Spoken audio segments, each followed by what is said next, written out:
future, talk radio will actually educate, inspire, and make you think. The future is now. Topics and music that affect your life from Universal Broadcasting Network. Tune in at ubnradio.com.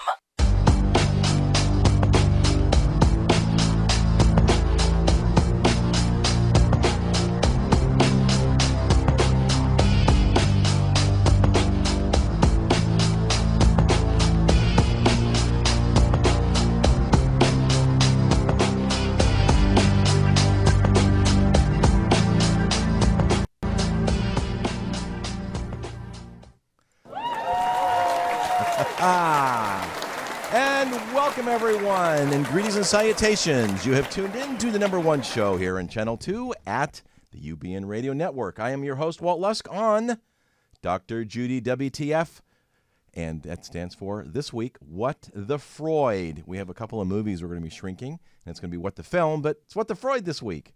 We're going to be doing Inside Out in the next couple of weeks. And then after that, we're going to be doing a special film that's into Judy's heart, which is The Gift. And very special. It's a very special gift on all levels. Very special gift on a lot of levels. That's right. And we would love your gift of a call. This is a call-in show. So if you want to get on the couch with Dr. Judy with your emotional ouch, you can. And our number is area code 323-843-2826. And thanks for listening and tuning in at Stitcher and iTunes. And you can write us for show notes or requests for a show or a song. This show is actually of a request at info@drjudywtf.com. We're going to talk about, this is part 2 of narcissistic fathers. Yes, it's a very, very important topic to discuss because it is just the case that parents are the cause, and I did not say fault. I did not say blame. Our parents are the cause of the outcome of our lives, and their parents are the cause of the outcome of their lives, and so on and so forth. And what I mean by that is that we blueprint off of our blueprint. And we imply that at that point it could be and is multi-generational. Yes, it is. And if you want to stop that in its tracks, the best investment you can make in yourself is take advantage of the system that Dr. Judy's developed. It's called the Mind Map. And it's a very efficient and very effective program. And the goal is for you, which is different than a lot of therapists, is to ultimately think like a shrink. I'm not a fan of traditional therapy. No, you're not. Which is never ending, which doesn't always have a beginning, middle, and an end that's spelled out, that doesn't necessarily have a set date in mind. I do it a little bit differently. No, not a little bit differently. I do it a lot differently. And my goal with my patients is to help them think like a shrink so that ultimately they can learn how to take the unconscious that is ruling them and turn it into conscious and turn it into being the cause of the outcome of their lives. And that's what I love to do, and that's what I do. And the Mind Map is a tool that I use to take people from the encoded past through the chaos of what that's caused and then recode them into the future. So that when I say blueprint, what's really interesting, and the research is showing that we are determined not to be determined. In other words, we are flexible. So just because something is a blueprint, it doesn't mean that you can't decode it and recode it with health. So tonight's show on narcissistic fathers is all about how the blueprint of a narcissistic father impacts the children. And there are different varieties of narcissism, and there are different impacts on the children. And then there are mitigating factors like mother and the environment and people around them who love them and who become protectors or wisdom masters or give them a view of how they really see it. So it's not set in stone, and that's why we do the show, to show people pathways out of their pathology and let them out of, I like to call it, psychological prison.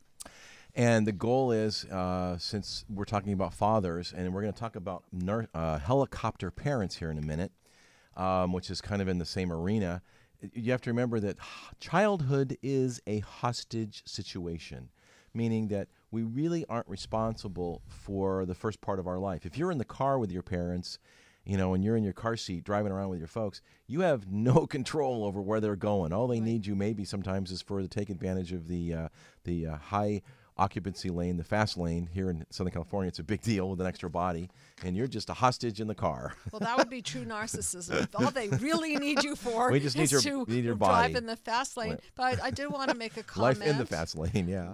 I did want to make a comment that the other day I had the pleasure of being interviewed on CBS and KCAL on the topic of P. Diddy and P. Diddy. Helicopter parenting, and not knowing much about P. Diddy. And how that went down, so to speak. But I do know, and I just actually wrote an article today for a source. I don't remember which source because I write so many articles these days.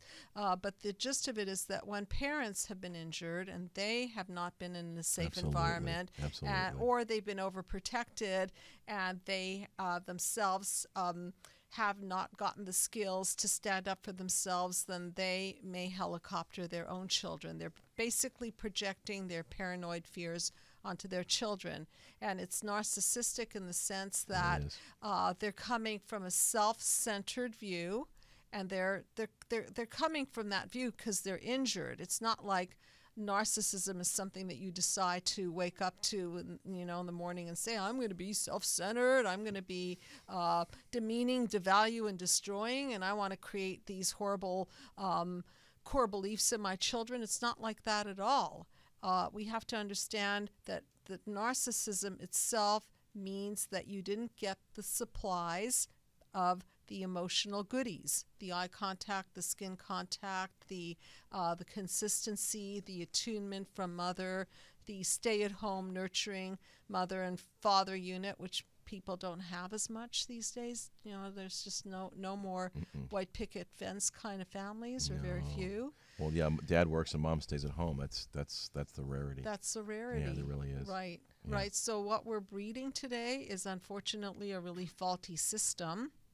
And that's why I think systems, because a system is a mother, a father who nurtures the mother. Okay, so listen carefully. If the father is too self-centered to nurture the mother, and she is not being taken care of physically or psychologically or emotionally, it's hard for her to be the giver. Yeah, see, the father is supposed to nurture the nurturer, because moms are a little more nurturing. You know the rap. Yeah. So talking about helicopter parents, basically the overprotective mom and dads who hover around their kids, becoming helpless teenagers and adults who always look for mama to swoop in and save them, and a major parenting no-no. But what exactly separates the garden variety parent from one that just can't seem to give their kids a little space? Helicopter parents are over-focused on their children, too much responsibility for their children's experience, and specifically successes and failures. They're over-parenting, over-controlling, over-protecting, and over-perfecting. Okay, and this is a form of narcissism. Yes, it also seems like it wouldn't be, because now they're involved. It looks like they're really involved with their children's life, but it's kind of a sneaky form of narcissism because it's not really about benefiting their children's lives. It's about protecting the fear that they have around being out of control.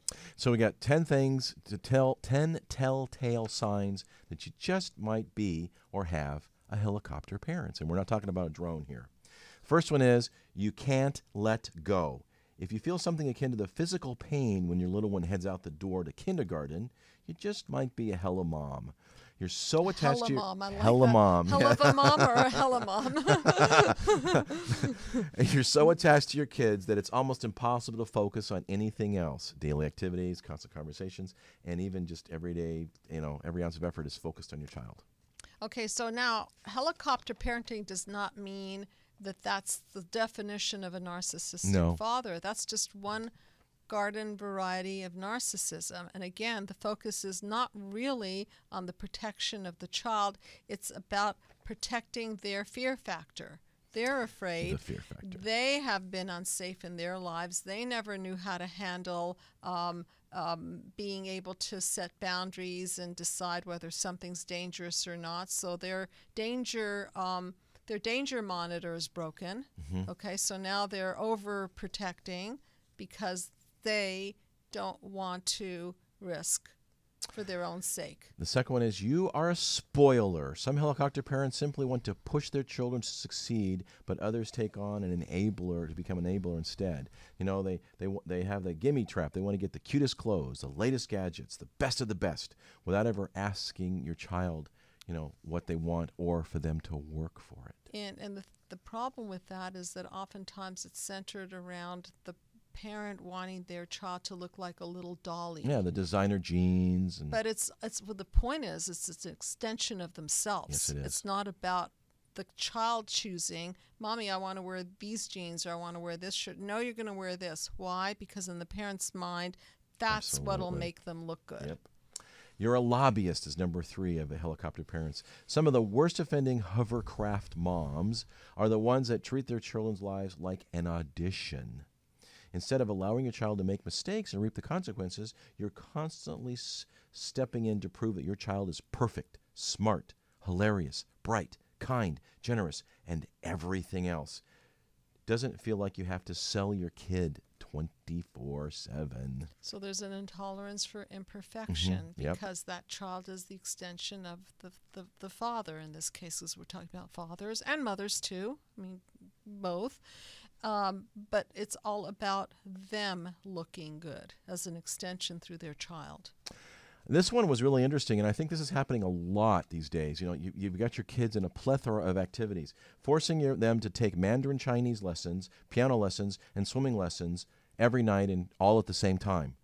You know? Right. I've actually had patients like that. Yeah. And I've had patients who have been so burned out by that kind of schedule that they end up having no voice. Yeah. And at the end of that journey, it's not a great journey, but at the end of that journey, what happens to them is they start closing down. Yeah, they just rebel. They just don't, there's just no light coming out of them anymore No. because they understand that they're, in essence, they're being knows that they're being used. Yeah, they're just little robots. Yes, as they opposed are. to letting the child just be, and be a kid. They're human doings, not human beings. Number 5 is you're the homework helper. I remember when my kids hit 5th grade, or maybe it was 6th or 7th, my wife wanted me to, check their homework, and I realized it was taking me longer to check their homework than them to do it, and I thought, it's homework for crying out loud. So you want your child to snag straight A's at school, but at what cost? If you're the one up until 1 o'clock in the morning gluing together a Little House on the Prairie while your child plays Angry Birds on your cell phone, you've gone too far. Don't forget that you've already passed 5th grade. Why not let your child do the same? Well, because maybe they haven't passed 5th grade and they're trying to live out their childhood through their child and do a better job through their child, which is, again, not considering their child. And it's not giving them good boundaries to put the computer away and concentrate and do it like a teamwork. If it's done for you, if that homework is done for you, do you see how limiting that is? Where's the growth? I remember we had a project, I think it was the 5th grade, and one of my daughters had chose the project of the printing press, the Gutenberg printing press. And so my ex-wife had the idea of adding an extra page in the middle of this poster to imitate the book. But what that meant was you added 50% more work to put something on each of those 2 pages. So instead of having a 4 poster, you had 6 pages. And it was just like, oh my gosh, this is just like way more work. And it's going to get an A either way. It was just really a crack up. Number 6 is you're a total germaphobe. Bacteria spread sickness, and hanging around a sniffling 7-year-old is pretty gross. But prepping your kid with bubble wrap, going insane with sanitizers, and overdoing the germatite thing are makers for total helicopter parents. Kids get sick, but they also get better. So just relax. And so can you see the paranoid world that they're building? Yeah, paranoia like crazy. Right, and can you see that that child will not build any immunity because they're in a bubble? And just like viruses, we have to be exposed to something or else we don't build antiviruses. So these children are not going to be building any antiviruses, and they're going to, in essence, they're not going to survive very well if they don't build that emotional muscle. Well, and also the sickness. We had one friend that just said, well, we don't need to put our child in, preschool, and we're just going to throw him into kindergarten or first grade or whatever it was. And literally, her daughter was sick literally 1/3 of the time because she'd been home a lot, but she'd never been around all the other kids and got all the other colds and flus. Right. And she's just going, oh my gosh, That's what good is school? I mean, I'm home with my sick kid more than the kids at school. Right. And She paid a very high price for that. Right. So what's so good about school is slow exposure to other children and building the muscle slowly so that you're not just going from this super safe home environment and then thrown into a new environment. There are these stages that children pass through in order to launch into the next stage. Yes, it's a journey. Number 7 is you don't respect their independence. You handpick your child's friends, scheduling after-school activities, and dictating their diet. You're probably hovering a little too close. Independence is a great gift for kids, learning to make choices and find their own way in life, which is what we're supposed to do, is kind of like let them go a little bit and figure it out, and they can always come back, right? When you take over the decision-making, you say, I don't trust you to choose for yourself. Not very nice, is it? No. There is no me of the child in this formula, and it's all about the me of the parent. So how is the child supposed to form a healthy sense of self? There is no healthy sense of self because all the choices are made by the parent, and then after a while the child will either shut down and have no voice or will rebel, and then you'll see all kinds of very interesting things happening to the child because now they do have a voice, and now they have a car, and now their voice gets really big and ugly and rebellious, and that's in reaction to that system, other system. That's absolutely right. And the song we shrunk last week, we have a great one this week, was by Harry Chapin, was Cats in the Cradle. May I have the car keys, please? Right? And away they go. See you later, please. See you later. Right, payback time. Yeah, can I have the car keys, please? I'll see you later. That's it. So you always give in. I think this is has to do sometimes with guilt. Helicopter parents often harbor a huge amount of mommy guilt, which often translates into a lack of rules of consistently giving in to your child's demands. If you're the only one to buckle when your kid is begging for bubble gum, you're probably overprotective. Right. So can you see how I liken it to the 3 little bears and the 3 little chairs? If you're too soft, it doesn't work. If you're too hard, it doesn't work. A healthy parenting is where you're slowly allowing your child to launch out of the family system. You're giving them good boundaries. You're allowing them freedom.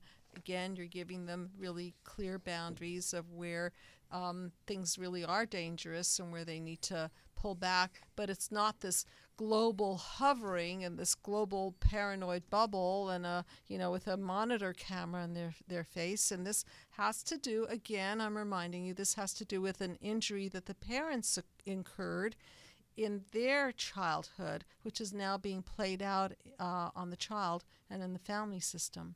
It reminds me of a story. My daughters were really, really big in gymnastics, and they were amazing, had an amazing sense of balance, and of course were pretty strong. And we went to a friend's house one time. There was about this 6-foot wall that was just a little wider than most, and they just started doing somersaults and other stuff on the wall. And I just walked at them, and there was grass on both sides, and I thought that's fine. And a couple parents just frantically came up and says, "Look what your children are doing." And I said, "Yeah." He says, "Aren't you going to do something?" I said, "Why?"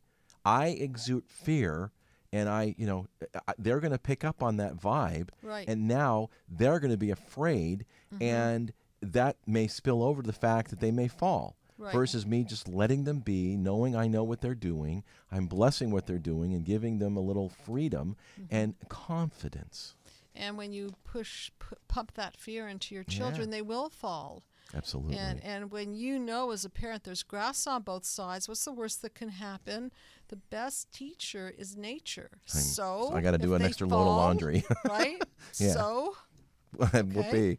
Yeah, it was really funny. And then what time they climbed up about 20 feet of the swing set, that was really funny. A couple parents that had cows, I said, "They'll slide down the other side," which they did. You're practically a professional toy researcher. So your little one wants the latest doll. Wait, you can't buy that. you have to first research the specs, check out the online rules, ask around before all your buddies and see what they say. You're so afraid that the toy won't be an educationally safe or fun enough that you just can't make that decision without 10 hours of online research first. And there's that communication to the child that you're not just a human being. You can't just be in play. The play has to be educational. It has to be functional. It has to somehow make you smarter or better. It can't just be fun. You know, why can't it? Yeah, it's just fun. Just fun. And you know what? So what if they only use it for a week? Now they know. Right. You know, they're going to move on to something else. That's what happens. I had one a friend that was really complaining that, they bought volleyballs and golf balls and basketballs and footballs and hockey balls and golf and goofballs. And the kid was, I got this closet of all this stuff. This and he guy says, had a lot of balls. Yeah, he got a lot of balls. And the point was, he said, well, I'm not going to buy my kids any more stuff. I said, no, your job as a parent, at least my view, is to expose your child to stuff. And either they like it or they don't. Right. And, okay, so you bought a ball and they didn't do anything with it for after a while. Now they know, right? And they figure it out.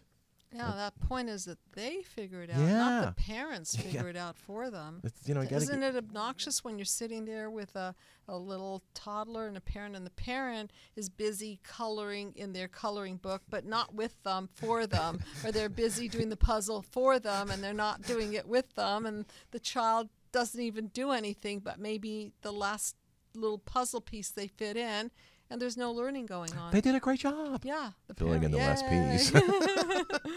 Right. And lastly, of the 10 things that you might be a helicopter parents, P. Diddy. Well, we don't know. I mean, we can't say that because we don't know. Maybe the guy was really threatened. Okay, and in that case, then he needed to. If his son is really threatened, if the coach is breaking all kinds of boundaries and coming at his son, well, that's the time parents should step in.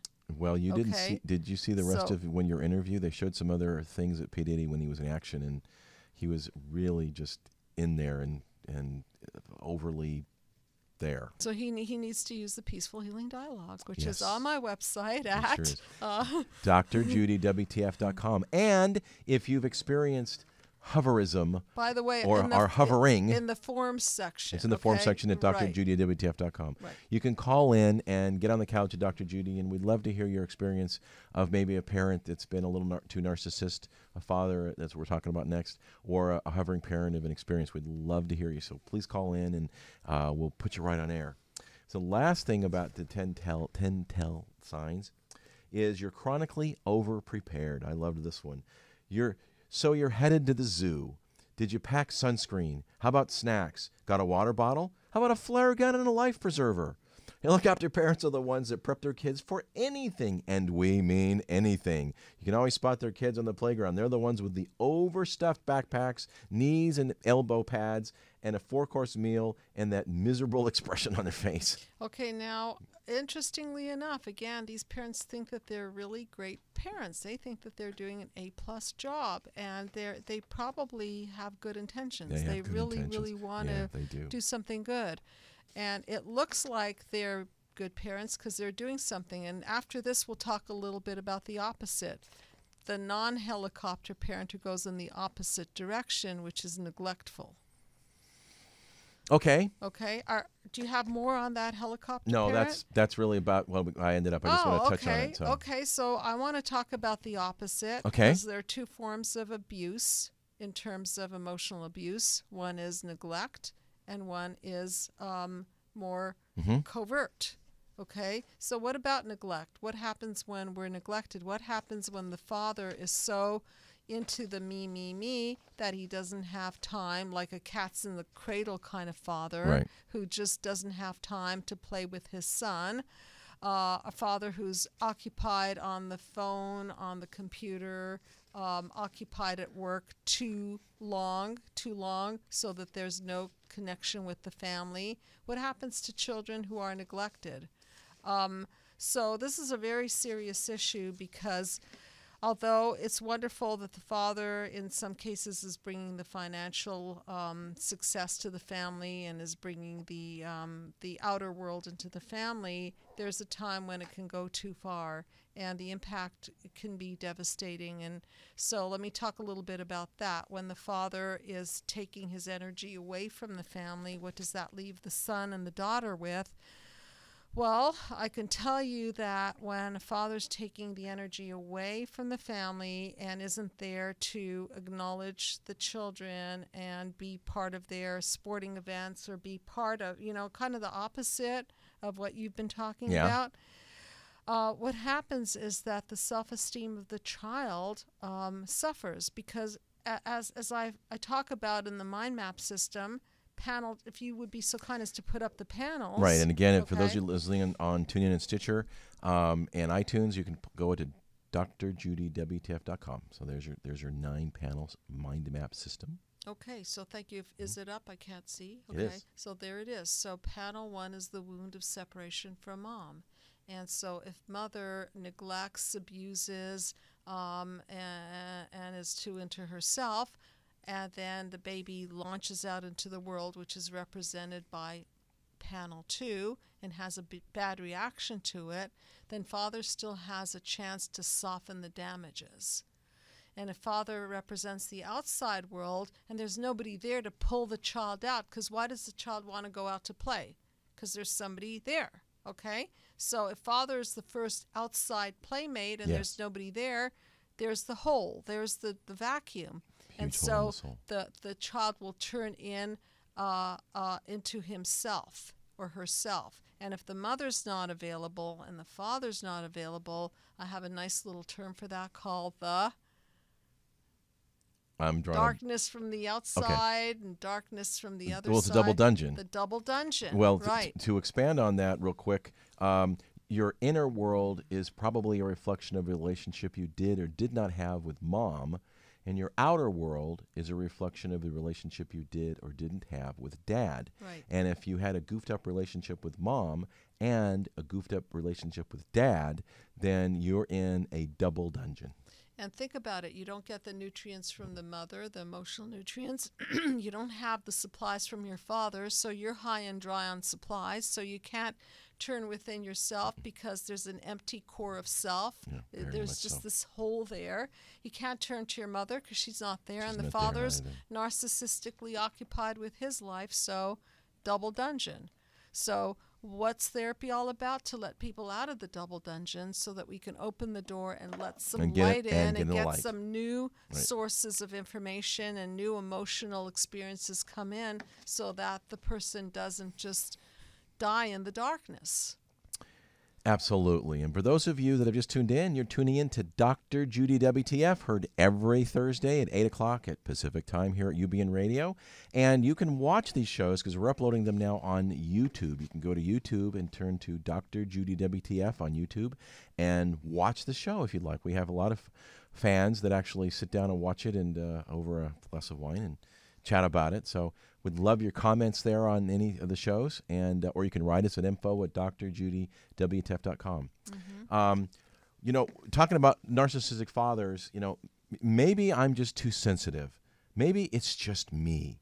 Maybe this is actually just all my fault. Or maybe it's true that I'm overreacting to all the shenanigans that my fathers are pulling. Because, children of narcissistic parents really, really, really, really are many times get in bad relationships because, the narcissistic parents will never understand the breadth of the impact they have in their children. Well, they just they're are not going to get connected. it. And let me talk a little bit about narcissism and apathy because they're very, very related. And when apathy goes so far as to really kill off the emotional nerves in a person, then you get sociopathy, where anything goes because I don't care. So narcissism is born out of being injured, and narcissistic injuries upon the parents means that they're so disconnected even from themselves that they don't necessarily have the ability to feel for the other person. So it's easy for them to demean, devalue, destroy, because believe it or not, they don't feel or even imagine what it would feel like to be in the other person's shoes. And that's called lack of empathy, lack of ability to put yourself in another person's shoes.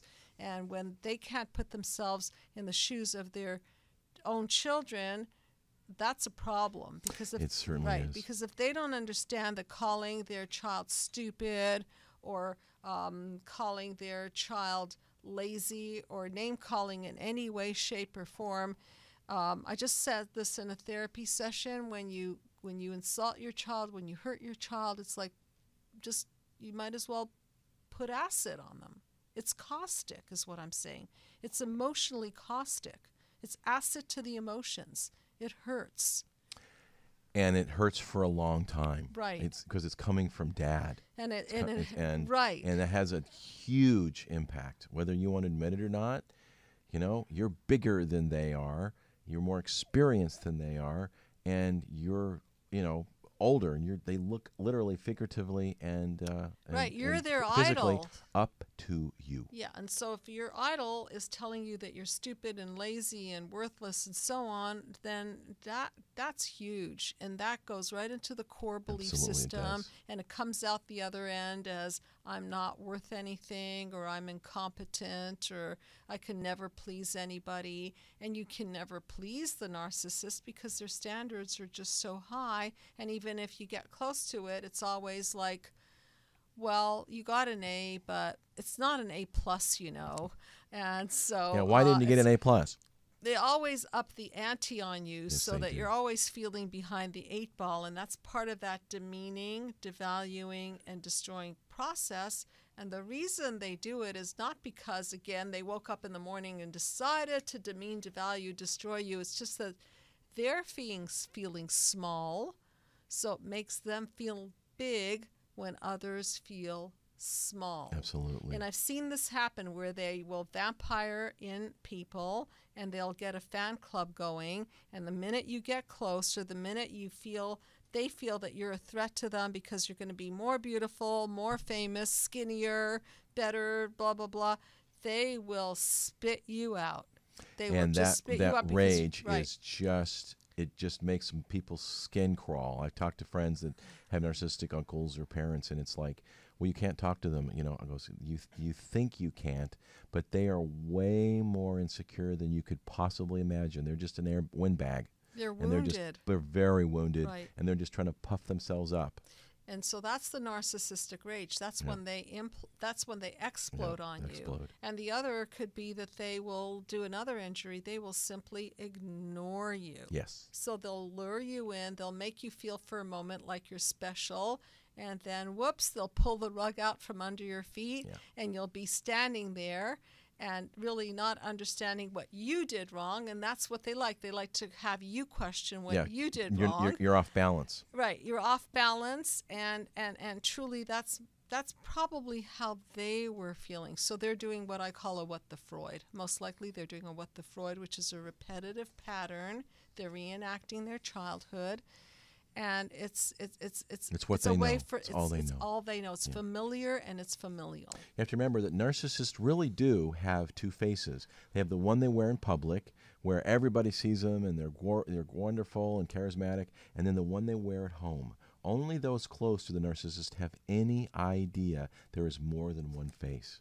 And narcissistic children know best of all because they're around it. And what's really sad is many people who don't know they're narcissists will be very, very loved. They'll have huge Facebook likes and Instagram likes. We talked about this. We had a show, Narcissism and Social Media. Huge fans, but Yes. see, they're not connectors. They're collectors. They're not really giving the human race anything of value. Their value is me, what I've done, where I've been, who I'm hanging out with. The latest picture, the greatest event they've been with, the most famous person they're hanging out with. And this is their collective process to esteem themselves. So you have to remember that there's a method to the madness, and it's about really esteeming themselves. Because narcissists do not like to be questioned, and they don't want to deal with children who stand up to them. And believe me, the kids that do get the wrath of dad on that. And the kids usually don't, because They childhood give up. is a hostage situation, and they're afraid to, as I say, bite the hand that feeds them. They're not going to do Absolutely. it because the price tag is much too high. It is. And so they end up being cats in the cradle. When they leave the cradle, they will do unto the father as the father did unto them and abandon. Well, it's kind of golden rule-ish. It's very karmic, isn't it? Yes, it is. Golden rule-ish, karmic. It all comes back at the father. And so that's why a lot of times people say narcissists die alone. And, excuse me, the last bit of time here, there's 5 ways I wanted to touch on to deal with a narcissistic parent. So you've come to the conclusion, Dad really is a little bit narcissist, or maybe a lot narcissist. He's never around. Mom's raising the kids. He always is, putting us down and had to have the latest car and the best looking suit and, is telling everybody what he's doing. So recognize, first of all, that their behavior is abnormal and not merely difficult. Right. Okay? You want to work out sometimes when you're trying to be mutually agreeable, agree to disagree even. But a person that's a narcissist thrives on the power play. For a parent with narcissism, it's their way or the highway. Okay? If your parent values their ability to control you above having a functioning relationship, you can rest assured that that's not normal or healthy human behavior. And you will never feel number one. No, and never, the impact ever. on a female in particular is what a teenager at an age where she's trying to figure out what kind of man is she going to date. The danger to the teenager, the developing young woman, is that she may pull a what the Freud, which is that she will pick an unavailable man because she will want to bring him into the dance of dysfunctional intimacy and play out this whole game again so that she can rescue her self-esteem with the same kind of a wounder. And She's this is a very ugly try and rescue her self-esteem. But the problem is that unless they're in therapy and they know the game, they can't get out of this horrible dungeon, so to speak. It ends up in low self-esteem, and it ends up with the same unhappy ending. Number 2 of the 5 ways to deal with a narcissistic parent is set firm boundaries. Once you're an adult, you're an adult. A narcissistic parent frequently oversteps reasonable boundaries just to prove they can. They may invite themselves to events, make a point of giving gifts to only to certain family members, and you will often be in the position of having to enforce consequences for their inappropriate behavior. Right, or they will hog the conversation they will just take because over. The conversation's not about them. So you set boundaries and you bring the conversation back. And you start stepping away, right? Yep, you got to. And for example, holidays are a really, really stressful time. So here's a suggestion. We'd be happy to have you visit us the day after Christmas, but not before. Yikes. Because we don't want a repeat of what happened last year. Which was something like? Use your imagination, right? Right. Okay. Special gifts to their special people and forgetting the people that they don't really feel is going to esteem them. So only the ones that esteem them are going to get the presents. Yes. You may find yourself feeling as if you're disciplining a child, but that is the reality of managing someone whose behavior is inherently selfish. Right. So I know it's not easy, and my joke is raising parents is hard work. But the point is, sometimes you really do have to say no. You have to put your foot down. And believe me, they're going to roar like a lion. But if you stand firm, and you got to look them in the eye, they usually will finally realize they've been had.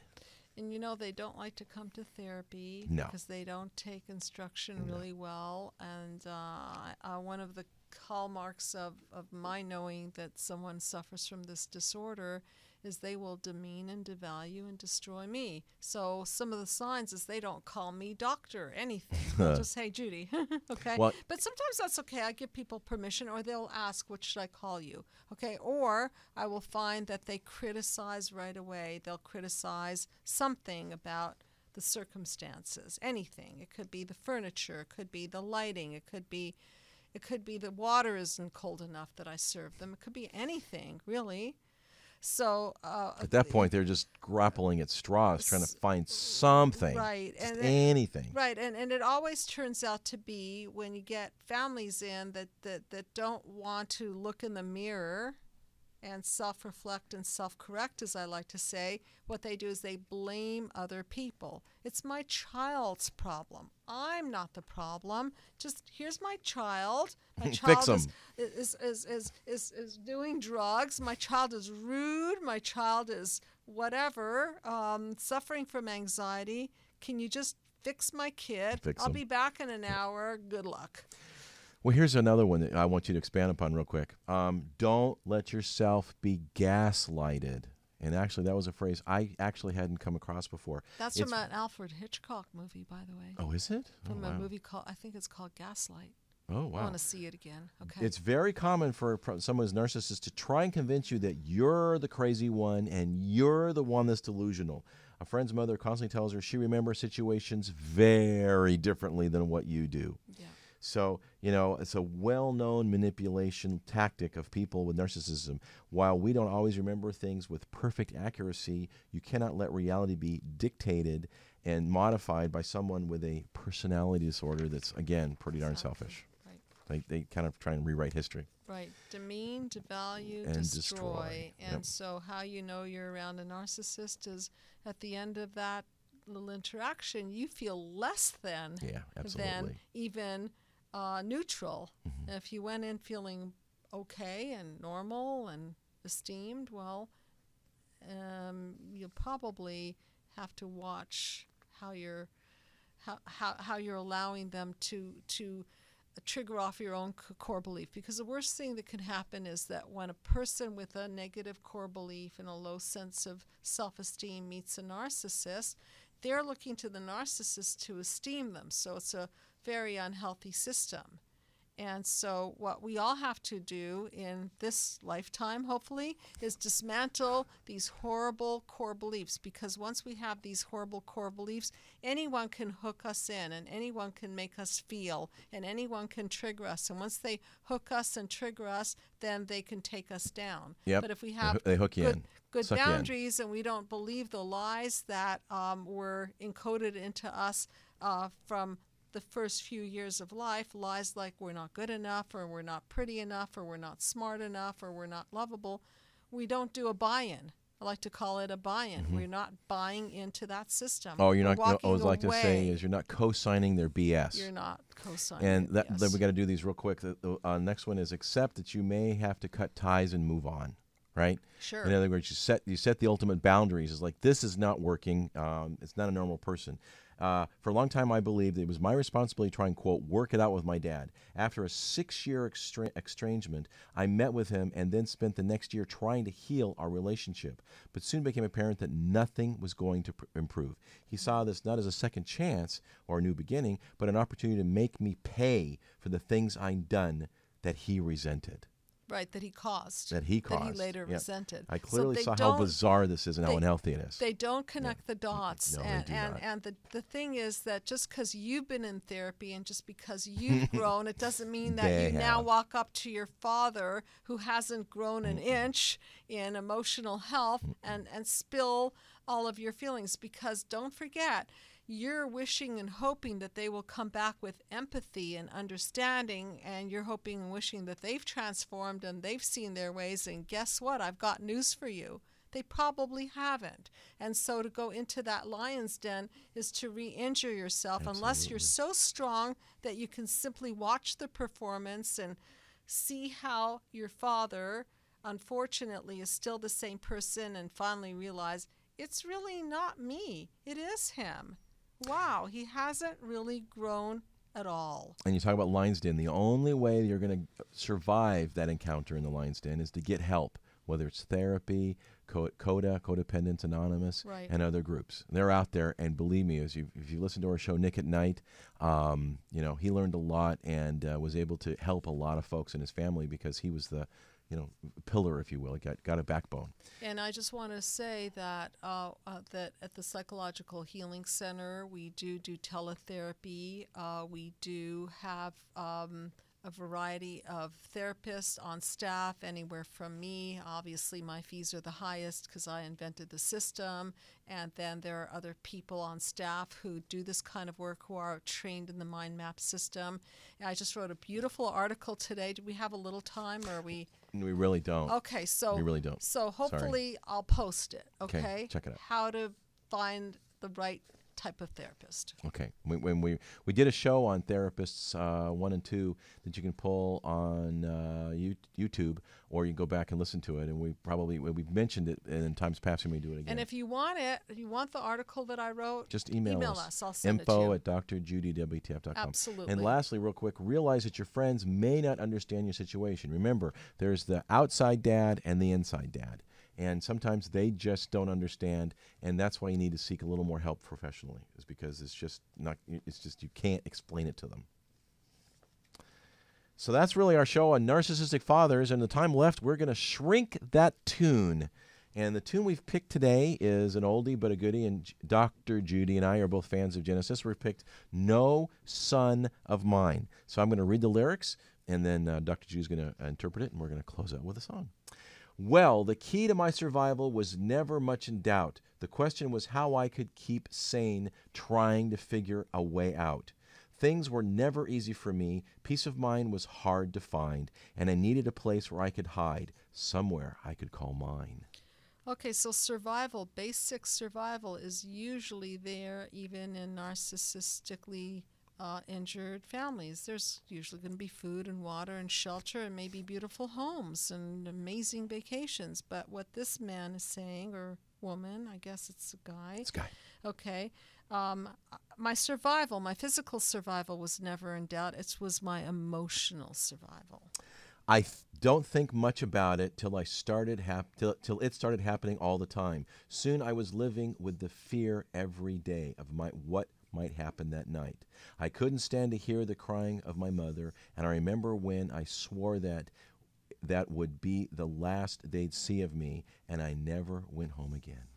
Well, here we're seeing a dynamics. The problem probably is that the mother and the father are fighting, and of course they have no consciousness of the impact on the children at all. And so he's fantasizing, well, maybe the way out is just leave the hostage situation. Just run away. They say that time is a healer, and now my wounds are not the same. I ring the bell with my heart in my mouth, and I hear what he'd say. He'd sit me down and talk to me. He'd look me straight in the eyes, and he'd say, you're no son of mine. You walked out, you left us behind. You're no son of mine. So look how the father's projecting on the son. It's all your Absolutely. fault. You walked out. Yep. You're the culprit. I'm the victim. They're always the victim. They don't connect the dots to see what their behavior did to cause this disconnect. This is a disconnect. Time is not a healer because that virus, that psychological virus, is now in, and the voice of the head is in the child. So it's not going away anywhere. No. And he dares to sit him down and say, you're no son of mine. I mean, really. Right. Oh, his words, they hurt me. I'll never forget it. As the time I went by, I lived to regret it. You're no son of mine. You're no son of mine. But where should I go? You're no son of mine. But I came here for help.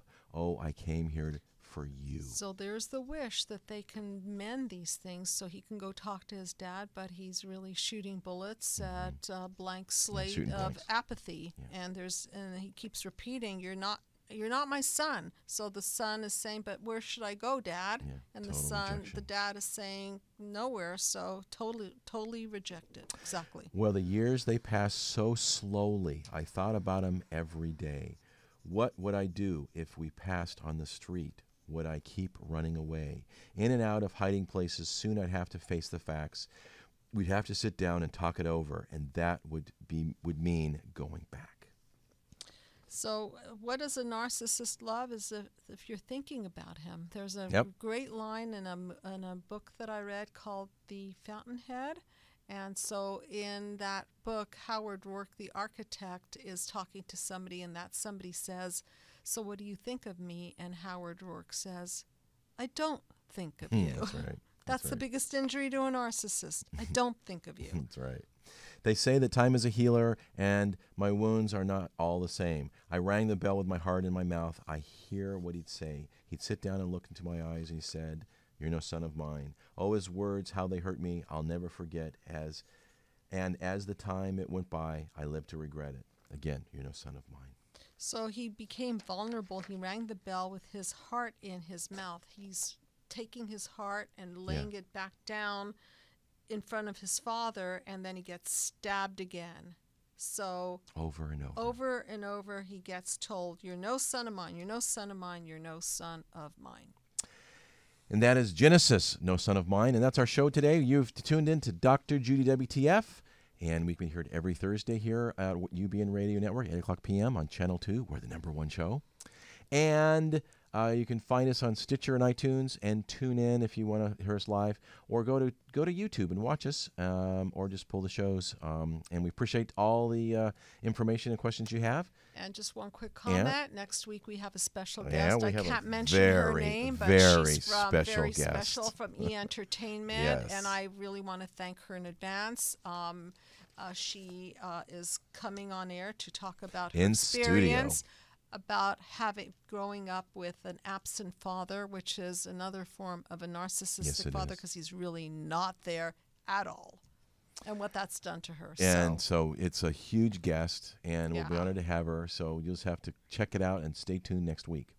And until then, God bless everyone. And we're going to close out with our song.